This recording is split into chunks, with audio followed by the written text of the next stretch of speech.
대한민국 동남쪽 끝자락, 거대한 굴뚝들이 숲을 이룬 이곳은 한때 대한민국 자동차 산업의 절대적인 성지라 불렸습니다. 여의도 면적의 2배가 넘는 광활한 부지에서 하루 6,000대의 자동차가 쉴 새 없이 쏟아져 나왔던 곳이죠. 밤낮 없이 돌아가는 공장 안에는 킹산직, 즉 생산직의 왕이라 불리는 5만 명의 노동자들이 있었습니다. 평균 연봉 1억 원, 철통 같은 정년 보장에 최고의 복지까지 누리며 대한민국 중산층의 정점을 찍었던 사람들입니다. 하지만 2024년 현재 그 화려했던 왕국의 풍경은 아주 기묘하고 쓸쓸하게 변해버렸습니다. 지금 울산 공장 라인 위를 흐르는 건 단종을 앞둔 구형 그랜저와 소나타 같은 과거의 유산들 뿐입니다. 미래를 이끌어갈 최신 전기차와 핵심 신형 모델들은 썰물처럼 이 거대한 공장을 빠져나가고 있습니다. 아산으로, 전주로, 심지어는 바다 건너 미국과 체코의 해외 공장으로 현대차의 심장이 옮겨가고 있는 겁니다. 사람들은 묻습니다. 왜 현대차는 자신들의 고향이나 다름없는 울산을 이렇게 조용히 버리고 있는 걸까요? 흔히들 말하는 강성노조의 파업 때문일까요? 아니면 단순히 한국의 인건비가 너무 비싸서일까요? 물론 그것도 일부 맞지만 진짜 이유는 훨씬 더 냉혹하고 구조적인 돈의 논리에 숨어 있습니다. 오늘 우리는 단순히 한 기업의 흥망성쇠가 아닌 대한민국 제조업 전체의 운명이 걸린 진실을 파헤쳐보려 합니다. 시간을 거슬러 1989년 정주영 회장이 허허벌판이었던 울산 땅을 공장 부지로 선택했던 그 순간으로 돌아가 봅시다. 당시 울산은 농사조차 짓기 힘든 척박한 땅이었지만 싼 땅값과 넓은 바다는 수출 기지로서 최적의 조건이었습니다. 공장이 들어서자 전국 각지에서 코리안 드림을 꿈꾸는 수만 명의 젊은이들이 구름처럼 몰려들기 시작했습니다. 90년대 초반 엑셀 신화와 함께 대미 수출이 폭발하면서 울산 공장은 24시간 풀가동 체제에 돌입합니다. 노동자들은 한 달에 100시간씩 야근하며 청춘을 바쳤고 회사는 그 대가로 두둑한 월급 봉투를 안겨주었습니다.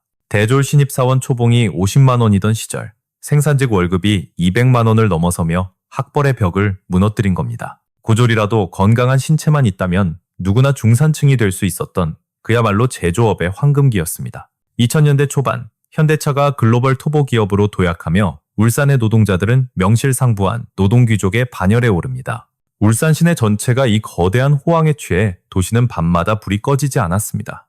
아파트 가격은 서울 부럽지 않게 치솟았고 노동자들이 지갑을 열 때마다 상가 임대료도 덩달아 폭등했죠. 그들이 쓰는 돈이 곧 혈액이 되어 울산이라는 도시의 경제를 힘차게 돌리는 심장이었던 겁니다. 킹산직의 자녀들은 부모의 기름 묻은 작업복 덕분에 대한민국 최고의 교육을 누릴 수 있었습니다. 서울 강남의 유명 학원으로 유학을 가고 방학이면 해외 어학연수를 떠나는 게 당연한 일상이었습니다. 고졸 생산직 부모가 자녀를 서울대에 보내는 계층 이동의 사다리가 튼튼하게 작동하던 마지막 시대였습니다. 하지만 영원할 것 같았던 이 축제의 뒤편에서 아주 조용하고 치명적인 균열이 시작되고 있었습니다. 현대차가 울산에서 마음이 떠나기 시작한 시점, 정확히는 2010년을 기점으로 분위기가 반전됩니다. 간판 모델인 신형 소나타의 생산 라인이 어느 날 갑자기 아산 공장으로 배정되어 버린 겁니다. 뒤이어 신형 투싼은 전주로, 미래 먹거리인 아이오닉 생산 라인은 머나먼 체코 공장으로 날아가 버렸습니다. 도대체 왜 현대차는 수십 년간 자신들을 키워준 본거지를 두고 생산기지를 뿔뿔이 흩어놓았을까요? 당시 사람들은 입을 모아 말했습니다. 울산 노조가 너무 무서워서 현대차가 도망가는 거다라고요. 틀린 말은 아닙니다. 매년 반복되는 파업과 강경투쟁에 회사가 지쳤다는 건 분명한 사실이니까요. 하지만 노조 문제는 표면적인 트리거였을 뿐 수면 아래에는 더 본질적인 이유가 숨어 있었습니다. 여기서 우리가 마주해야 할 첫 번째 충격적인 진실은 바로 냉정한 총생산 비용의 계산서입니다. 단순히 월급을 얼마 주느냐의 문제가 아니라 차 한 대를 만드는 데 들어가는 모든 비용의 효율성 문제입니다. 2024년 현재의 데이터를 까놓고 비교해보면 이 격차는 실로 충격적인 수준입니다. 지금 울산 공장 노동자의 평균 연봉은 9천만 원, 여기에 성과급을 더하면 1억 2천만 원에 육박합니다. 반면 비교적 최근에 지어진 아산 공장 노동자들의 평균 연봉은 7,500만 원 수준입니다. 노동자 한 사람당 연간 2,500만 원. 언뜻 보면 개인에겐 그저 고급 승용차 한 대값 차이일지 모릅니다. 울산 공장 전체 노동자가 3만 명이라고 가정했을 때 이 연봉 차이가 만들어내는 금액은 연간 7,500억 원에 달합니다. 현대차의 1년 영업이익이 10조 원 안팎임을 감안하면 앉은 자리에서 이익의 7.5%가 인건비 차이로 증발하는 셈입니다. 하지만 경영진의 속을 진짜로 태우는 문제는 단순히 돈을 많이 주는 게 아니라 생산성 그 자체에 있었습니다. 차 한 대를 완성하는 데 걸리는 시간, 즉 HPV Hours PRV액트를 보면 울산의 경쟁력은 처참합니다. 울산 공장은 차 한 대를 만드는데 평균 28시간이 걸리지만 아산 공장은 24시간이면 충분합니다. 같은 차를 만드는데 4시간이나 더 걸린다는 건 대량 생산 체제에서 막대한 기회비용 손실을 의미합니다. 왜 이런 차이가 날까요? 이는 울산 노조가 오랜 기간 투쟁에 얻어낸 노동 강도 완화의 결과물입니다. 컨베이어 벨트 속도를 늦추고 작업 시간당 휴식 시간을 늘리면서 노동자 1인이 감당하는 공정수를 줄여왔기 때문이죠.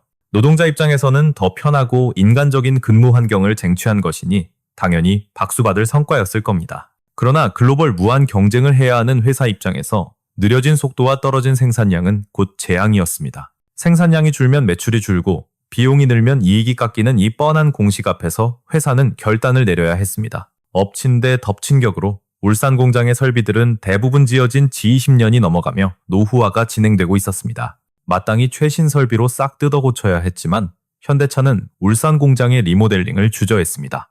바로 자동화에 대한 노조의 격렬한 반대 때문이었는데 새 기계가 들어오면 사람이 필요 없어진다는 공포 때문이었죠. 노조는 설비 교체를 고용불안으로 받아들여 결사반대했고 파업도 불사하며 자동화를 막아섰습니다. 결국 현대차는 울산에 돈을 쓰는 것을 포기하고 그 예산을 들고 다른 곳으로 눈을 돌렸습니다. 노조의 눈치를 볼 필요 없는 아산에 최첨단 공장을 짓고 해외에 스마트 팩토리를 세우는 쪽을 택한 겁니다. 지난 10년의 투자 내역을 뜯어보면 현대차가 울산을 어떻게 대했는지 숫자로 명확히 드러납니다. 같은 기간 아산 공장에 8조 원이 투자될 때 본진인 울산 공장에는 고작 3조 원만이 투입되었습니다. 겉으로는 노사 상생을 외쳤지만 실제로는 자본이 울산을 조용히 그리고 철저히 버리고 있었던 것입니다. 노동자들도 바보가 아니기에 무언가 잘못 돌아가고 있다는 낌새는 채고 있었을 겁니다. 하지만 그들은 설마 현대차가 심장인 울산을 버리겠어? 라는 안일한 믿음 뒤로 불안감을 숨겼습니다.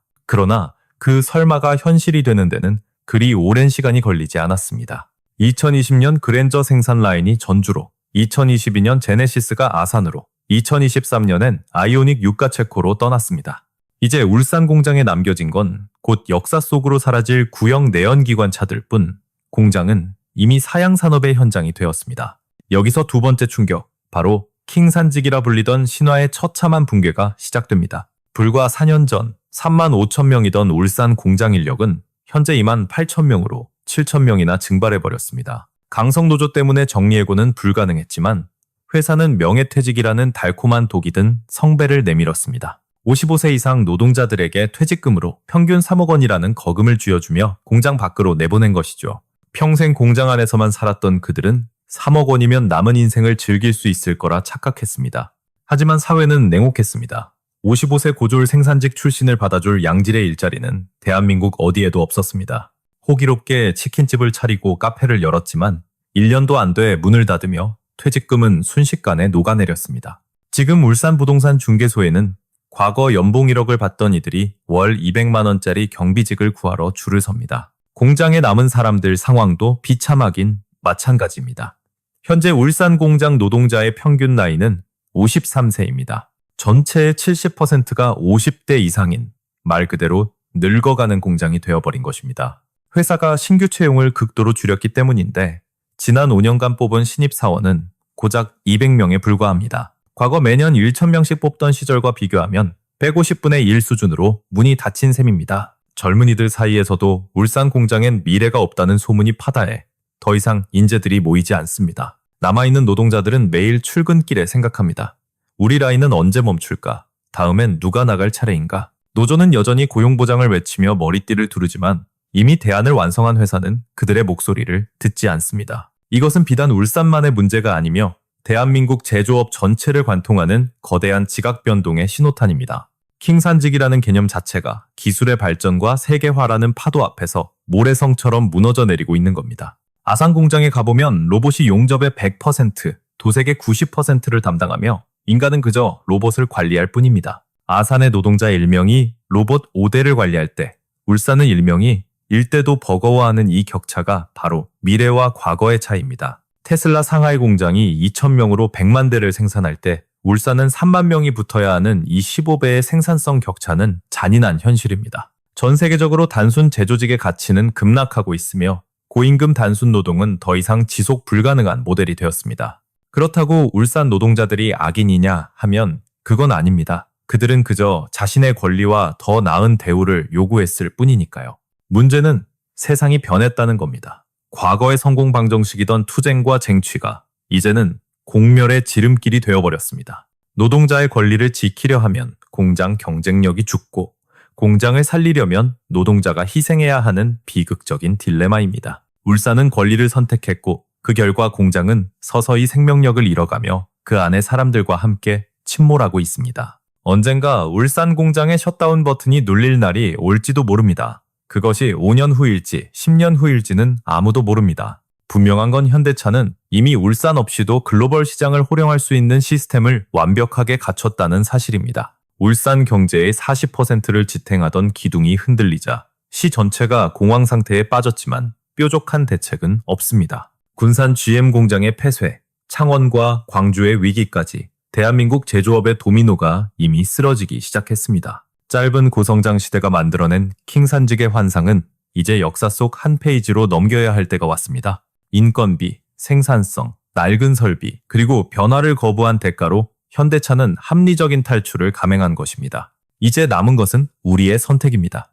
과거의 영광을 붙들고 함께 가라앉을 것인가, 아니면 뼈를 깎는 변화를 받아들일 것인가. 세상은 기다려주지 않습니다. 어제의 성공에 안주하는 순간 냉혹한 자본주의는 가차없이 우리를 버리고 떠날 것입니다. 울산의 쓸쓸한 풍경은 변화하지 않으면 도태된다는 너무나도 당연하지만 무서운 진리를 우리에게 경고하고 있습니다. 킹산직의 시대는 끝났습니다. 이제 우리는 환상에서 깨어나 진짜 미래를 준비해야 할 바로 그 순간에 서 있습니다. 울산의 킹산직 스토리는 단순히 한 시대의 종말을 넘어 우리 모두에게 던지는 거대한 질문입니다. 안정된 과거에 머무르다 서서히 침몰할 것인가? 아니면 불안하지만 새로운 미래로 파도를 타고 나아갈 것인가? 변화는 고통스럽지만 변화하지 않는 것의 대가는 그보다 훨씬 더 참혹하다는 것을 역사는 증명하고 있습니다. 지금 당신이 서 있는 곳은 안전합니까? 혹시 당신의 직업도 제2의 킹산직이 되어가고 있지는 않습니까? 로봇과 AI가 주도하는 세상에서 인간 노동의 가치는 어디서 찾아야 할지 치열하게 고민해야 할 시점입니다. 현대차가 울산을 떠나며 남긴 빈자리는 우리가 채워야 할 혁신과 변화의 공간일지도 모릅니다. 오늘 이야기가 여러분이 마주한 현실을 냉정하게 바라보고 미래를 준비하는 작은 계기가 되었기를 바랍니다. 여러분은 대한민국 제조업의 미래와 울산의 운명에 대해 어떻게 생각하시나요? 과거의 영광을 되찾을 수 있을지 아니면 완전히 새로운 길을 찾아야 할지 여러분의 의견을 댓글로 남겨주세요. 킹산직의 몰락과 제조업의 위기, 그 이면에 숨겨진 경제의 진실을 파헤치는 이야기는 앞으로도 계속됩니다. 오늘 보신 내용이 유익했다면 그리고 대한민국 경제의 숨겨진 이면을 더 알고 싶다면 구독 버튼을 눌러주세요. 여러분의 좋아요 한 번이 더 깊이 있고 날카로운 분석 영상을 만드는데 정말 큰 힘이 됩니다. 알림 설정을 켜두시면 다음 영상을 가장 빠르게 놓치지 않고 받아보실 수 있습니다. 다음 시간에는 또 다른 산업의 위기와 기회, 우리가 미처 몰랐던 돈의 흐름을 추적해보겠습니다. 변화하는 세상 속에서 길을 잃지 않도록 저희 채널이 여러분의 든든한 나침반이 되어드리겠습니다. 끝까지 시청해주신 여러분, 진심으로 감사합니다.